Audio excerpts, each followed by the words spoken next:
Vous avez parlé tantôt de la question, enfin, des moyens. C'est quoi aujourd'hui le budget du programme? Le budget du programme du PRODAC. Oui. Nous sommes autour de 3 milliards. C'est un budget qui n'est pas très conséquent par rapport aux objectifs qui nous sont assignés. Les objectifs, oui. Mais nous travaillons avec les privés, nous travaillons avec les autres instruments de l'État et nous sommes dans une phase vraiment où il y a une nouvelle dynamique au niveau du programme du domaine agricole communautaire. Et je pense que si l'État nous accompagne pour un moment, nous allons démontrer qu'avec le PRODAC, nous pouvons en tout cas venir à bout du chômage. Oui, un budget de 3 milliards, mais les objectifs sont chiffrés par rapport à la finalisation, l'achèvement de ces projets, enfin de ces travaux en cours pour les DAC de la deuxième génération. Mais dans le cadre des perspectives aussi, ce que vous allez construire dans un moyen ou court, moyen ou long terme, vous avez chiffré ça s'évalue à comme toute entreprise, hein, au début de l'année, nous recevons un budget. On travaille en fonction du budget que nous recevons des autorités. Donc, à ce niveau-là, c'est un budget de fonctionnement et aussi un budget d'investissement. Nous réalisons des fermes. Cette année, nous allons réaliser des fermes à Itato, dans la région de Kédougou. Nous allons faire des réalisations à Séyou et des réalisations à Kermamarsar. Maintenant, indépendamment de cela, si je prends l'exemple du projet financé par l'ABIT, c'est 59 milliards, 47 milliards par l'ABIT et 12 milliards par l'État du Sénégal. Donc les 3 milliards, c'est du fonctionnement tout court, quoi. Et de l'investissement. Nous faisons aussi de l'investissement parce que nous faisons des aménagements au niveau des DAC. Vous savez, un DAC, c'est des milliers d'hectares de terre. Donc nous avons un centre de services et de formation et il y a encore des milliers d'hectares de terre qui doivent être valorisés. Et chaque année, avec ce budget-là, nous réalisons des infrastructures pour permettre les jeunes, après incubation, de s'y déployer. D'accord. Vous avez parlé de partenaires, vous avez parlé de la BID, mais est-ce qu'il y a d'autres partenaires qui viennent vers ce projet-là? Est-ce qu'il est aujourd'hui vendable, ce projet? Est-ce que les partenaires... Actuellement, nous sommes dans une très bonne dynamique. Le PRODAC est très attractif. Nous recevons beaucoup de partenaires, surtout les privés, beaucoup de partenaires qui sont intéressés par le PRODAC parce que le programme règle le problème du foncier. Le PRODAC règle le problème de la formation parce que notre cœur de métier, c'est l'incubation. Et le PRODAC aussi, c'est un centre de services agricoles.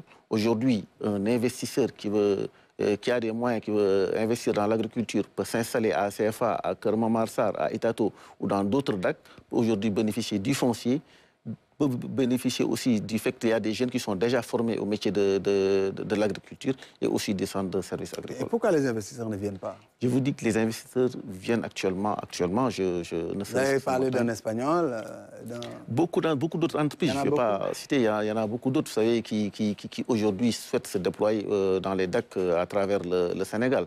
Et croyez-moi, chaque jour, j'en reçois un bon nombre et nous allons travailler avec eux. Notre objectif, c'est la création d'emplois. Et ces entreprises qui viennent, qui veulent faire fructifier un business, nous travaillons avec eux et en contrepartie, nous demandons tout simplement à ce qu'ils créent de l'emploi pour que les jeunes puissent, pour qu'on puisse venir à bout du chômage. Venir à bout du chômage. C'est quoi, vos perspectives? À l'état actuel, vous êtes en train de parachever un processus, mais vous avez forcément, dans le cadre de vos perspectives, vous avez des cibles, hein? Tout à fait. Lesquelles? Nous avons 3 portefeuilles de projets. Il y a, je l'ai dit tantôt, tout à l'heure, les DAC de la première génération, les 5 DAC de la première génération. Aujourd'hui, nous avons les DAC de la deuxième génération financés par la BID, ça fait 9 DAC. Nous voulons, avant la fin de l'année 2024, rendre fonctionnels ces domaines agricoles communautaires. En rendant fonctionnels ces domaines agricoles communautaires, nous pouvons implanter plus de 900 entreprises agricoles. Donc ça, c'est des objectifs que nous avons avant fin 2024. Donc il y a un 3e portefeuille de projets, c'est les DAC de Noto dans la région de Thiès, les DAC de Matam. Et récemment, lors du Conseil des ministres de Tamba, le président nous a instruit de réger un DAC à Tambacounda. Ouais. Donc là, nous sommes à la recherche de financement pour ces DAC. Le programme est tellement intéressant, qu'avec, en tout cas, la réalisation de ces 9 DAC déjà, nous allons employer... Et le Tambacounda est une priorité pour le président, hein? Nous allons très bientôt en CRD à Tambacounda. Il y a une mission qui a été sur le terrain pour identifier des sites Et dans les prochains jours, nous allons organiser un CRD à Tambacounda avec l'ensemble des autorités administratives et les élus pour identifier les zones et nous allons à la recherche après de financement. Donc c'est des perspectives d'espoir. Enfin, les jeunes peuvent garder espoir par rapport à ce projet-là, ils ne meurent pas. Non, et cette année, aujourd'hui, nous avons accompagné les producteurs des zones d'implantation des DAC à travers un projet qu'on appelle le PAPADAC dans 10 régions pratiquement, et Tambacounda y compris. Et comme je l'ai dit tout à l'heure, c'est 3 000 bénéficiaires, c'est 6 000 hectares de terre et ça nous a permis d'entretenir 25 000 emplois CGU. Et aujourd'hui, les producteurs sont très contents de l'accompagnement du product dans ces zones. Donc vous revendiquez votre place dans le programme Réundaouni, cette initiative du président. L'État du Sénégal a une vision globale du développement. Il y a les 3 FPT pour le volet financement de la formation. Il y a le product pour améliorer l'employabilité et la création d'emplois. Il y a les instruments financiers comme l'ADER, le Fonds STAP. Nous, aujourd'hui, en tout cas, nous voulons travailler avec toutes ces structures-là pour relever les défis et arriver à bout du chômage. Oui, nous voulons travailler, mais on vous a demandé de travailler avec ces structures. Parce que dans votre lettre de mission aussi, figure un peu cette... Nous sommes en train de travailler avec... En principe, ça doit se passer comme ça. Vous voulez dire que dans la réalité, il n'y a pas... Non, je l'ai dit tout à l'heure, j'ai pris l'exemple de la convention avec les anciens lutteurs. La formation a été financée par les 3 FPT. Au niveau du DEC de Kermo-Marsar, ces jeunes ont été incubés au niveau du DEC de Kermo-Marsar et 10 d'entre eux ont été financés par l'ADER. Et nous voulons, en 2024, accélérer le processus de formation, d'incubation et de financement. Nous sommes ensemble. Nous Donc la collaboration se passe très bien entre ces différents instruments qui sont destinés à l'employabilité, à la jeunesse de manière générale. Nous collaborons avec les différents instruments de l'État pour venir à bout du chômage. Et vous allez voir qu'en 2024, ça va prendre une autre ampleur et nous allons ensemble, avec ces structures-là, mettre en place des projets qui vont impacter dans la vie des jeunes Sénégalais. Vous avez peut-être un message à lancer aux jeunes Sénégalais de manière générale, au-delà de ceux qui sont dans ces domaines-là, mais ceux qui aspirent à venir au domaine. Comment est-ce qu'on accède au DAC? Comment on accède au DAC? Aujourd'hui, nous avons au niveau du PRODAC, nous avons une structure d'accueil. À travers les réseaux sociaux, ils peuvent se déplacer, venir aussi nous trouver à la Cité Keur Gorgui, nous y sommes, les jeunes qui sont intéressés, et ils peuvent s'inscrire pour accéder à la formation, à l'incubation. Et c'est vraiment ouvert aux jeunes Sénégalais. Et actuellement, des centaines de jeunes sont en train d'être formés, d'être incubés dans les DAC. Donc nous allons augmenter nos capacités d'accueil pour en accueillir le plus possible. Vous visez combien? Vous voulez accueillir combien? 5 000 jeunes en 2024, c'est notre objectif. Nous voulons incuber 5 000 jeunes en 2024. Et vous allez le réaliser. Est-ce que vous avez des bureaux dans les régions, puisque les gens ne vont pas quitter Tamba pour venir jusqu'à Dakar pour s'enrôler? Non, déjà, nous sommes implantés dans presque 10 régions au Sénégal. Et aussi, avec les réseaux sociaux, nous avons une page Facebook, nous avons une plateforme pour accueillir les jeunes. Donc, de ce fait, nous sommes vraiment accessibles sur ce point-là. Nous sommes pratiquement sur tous les réseaux sociaux. Un message aux jeunes Sénégalais, ceux qui sont tentés par l'immigration?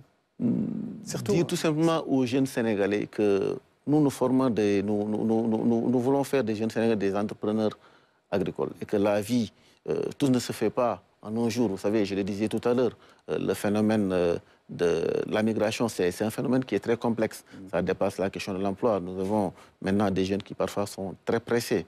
Ça peut se comprendre. Mais la vie, c'est des étapes. Donc, nous devons prendre le temps de nous former. Les jeunes doivent prendre le temps de se former. Donc, être très patient aussi, savoir que c'est un processus d'être des entrepreneurs, savoir que tout simplement que dans la vie, il y a des étapes à franchir, il faut avoir un projet et se donner tout simplement une chance pour les atteindre. Et ce que je voulais surtout dire aux jeunes, moi, j'ai fait l'immigration, je suis un produit de la migration. Je sais ce qui se passe là-bas. Et ne serait-ce qu'hier, j'ai reçu des jeunes issus de l'immigration, des jeunes qui sont nés en France, qui ont grandi en France, qui ont une situation professionnelle là-bas, sont venus me voir hier au PRODAC parce qu'ils s'intéressent au PRODAC et ils veulent investir dans les domaines agricoles communautaires. C'est dire qu'il y a des opportunités, à saisir. il faut tout simplement être patient, prendre le temps d'apprendre et savoir les saisir avec moins de tracasseries et de procédures qui sont trop longues et qui font très souvent que beaucoup de projets n'aboutissent pas. Non, il n'y a pas de procédure. Vous savez, un projet aussi, il faut du temps. Bien sûr, il y a des obstacles, il y a des contraintes, mais la vie est ainsi faite. Pour pour avoir un destin aussi, il faut avoir le caractère.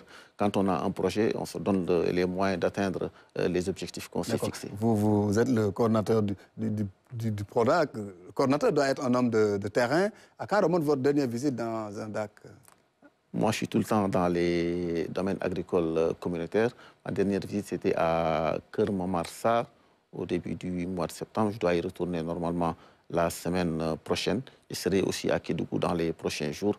Moi, je suis issu d'une zone rurale, donc je n'ai pas peur d'aller... Oui. Vous êtes issu d'une zone rurale, puisque vous êtes le président du conseil départemental de Goudiri, c'est cela, hein, dans la région de Tambacounda? Tout à fait, Goudiri, oui. Dans la région de Tambacounda. C'est dans la politique? Oui, je suis le coordinateur départemental de l'Alliance pour la République. Comment se porte le département là-bas? C'est le département le plus vaste du Sénégal. Hein. C'est un département de 17 000 km² qui a été pendant longtemps oublié dans les projets et programmes de développement. Mais avec l'avènement du président Macky Sall, nous commençons à voir le bout du tunnel. En termes d'accès aux services sociaux de base, il y a vraiment une amélioration. Il a beaucoup fait dans ce domaine, le président. Voilà, accès à l'eau, accès à l'électricité, les routes, les pistes de production. Mais bon, il y a beaucoup de choses. Vous sentez l'équité territoriale et sociale? C'est l'une des raisons qui nous ont poussé à accompagner le président étant issu d'une zone rurale. La dimension équité territoriale a été vraiment déterminante dans notre engagement auprès de lui.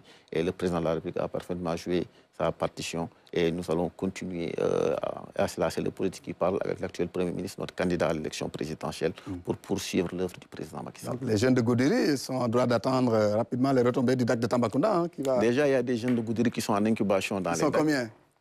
Actuellement, il y a au moins une trentaine de jeunes qui sont en incubation dans les DAC, parce que bon, c'est un programme national. Pas beaucoup ça par rapport aux autres régions.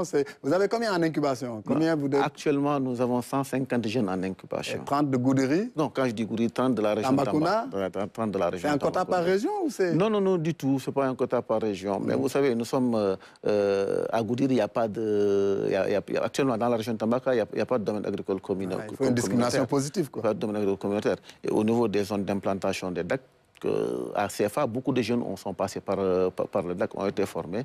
Et donc, ces jeunes qui sont aussi à Goudiri, Tamba, Bakel et autres aussi, sont demandeurs de formation. Et comme je l'ai dit, hein, en 2024, nous allons vers 5... notre objectif, c'est d'incuber 5000 jeunes. Oui. Et ces jeunes seront de Dakar, de Fatick, de Kaolack et de différentes régions. Et c'est d'ailleurs le cas. Il y a des jeunes qui sont de Fatick, qui sont en incubation à CFA, qui sont de Kaolack, qui sont d'autres localités du pays qui sont actuellement en incubation. Donc les raisons de croire au projet sont encore là pour les Sénégalais? C'est un programme qui a de la matière. C'est un programme de création d'emplois à travers les métiers de l'agriculture. Et qui connaît aujourd'hui le Sénégal ne peut s'en sortir qu'à travers l'agriculture, l'élevage et la pisciculture. La souveraineté alimentaire est un objectif et à travers les métiers de l'agriculture, nous pouvons y arriver. Je donne un exemple. Chaque année, l'État du Sénégal importe 400 000 tonnes de maïs. 400 000 tonnes de maïs, et alors que nous pouvons les produire ici au Sénégal.